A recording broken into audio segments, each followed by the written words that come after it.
પોરબંદરમાં 21 દિવસના અન્નપૂર્ણા વ્રતનું સમાપન કરાયું છે। ત્યારે કેદારેશ્વર મંદિર સામે આવેલ અન્નપૂર્ણા માતાજીના પ્રાચીન મંદિરે ભવ્ય અન્નકૂટ દર્શન યોજાયા હતા, જ્યાં મોટી સંખ્યામાં માઈ ભક્તો દર્શન કરવા ઉમટી પડ્યા હતા। માં અન્નપૂર્ણા એટલે તો આદ્યાશક્તિનું એ સ્વરૂપ કે જેમના વિના સૃષ્ટિનું સંચાલન જ શક્ય નથી। જો અન્ન નથી તો ઉર્જા નથી, અને જો ઉર્જા નથી તો પછી જીવન શક્ય જ નથી। કહે છે કે કીડીને કણ અને હાથીને મણની જે પ્રાપ્તિ કરાવે છે એ છે માં અન્નપૂર્ણા, અને આ અન્નપૂર્ણાને પ્રસન્ન કરવાનો સર્વોત્તમ અવસર એટલે અન્નપૂર્ણા વ્રત। પોરબંદરમાં પણ 21 દિવસ પૂર્વે અન્નપૂર્ણા માતાના વ્રતનો પ્રારંભ કરાયો હતો।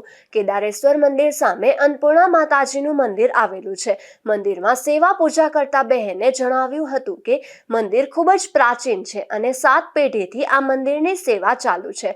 માગસર મહિનાના શુક્લ પક્ષની છઠથી અન્નપૂર્ણા વ્રતનો પ્રારંભ થાય છે, જે માગસર વદ 11 સુધી ચાલે છે। વ્રતના પ્રથમ દિવસે પ્રાતઃકાલે સ્નાનાદિથી પરવારી અન્નપૂર્ણાનું વ્રત કરનારી સ્ત્રી સૂતરના 21 તારનો દોરો 21 ગાંઠ વાળી એક ગાંઠે માં અન્નપૂર્ણાનું નામ બોલી જમણા હાથે બાવડે બાંધે છે અથવા તો ગળામાં ધારણ કરે છે। આ વ્રત દરમિયાન સ્ત્રીઓ ઉપવાસ અથવા એક ટાઈમ ભોજન લે છે।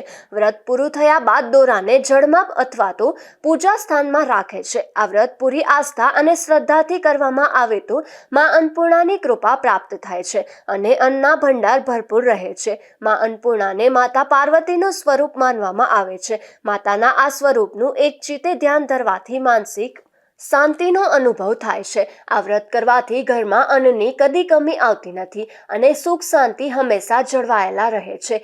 21 દિવસ સુધી માઈ ભક્તોએ માતાજીની પૂજા અર્ચના કરી હતી। અન્નપૂર્ણા માતાજીના મંદિરે દરરોજ આરતી ગરબા ગાવામાં આવતા હતા અને ભક્તો માતાજીને પુષ્પ, હાર, ચુંદડી સહિતનો શણગાર ચડાવવામાં આવતા હતા।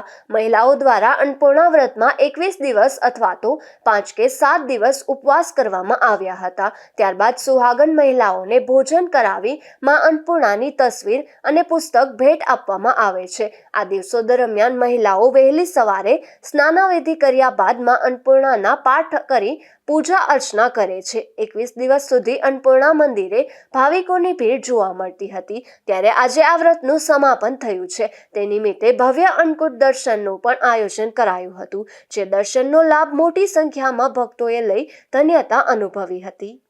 નિપુલ પોપટ સાથે અશોક થાનકી, ગુજરાત ન્યૂઝ, પોરબંદર।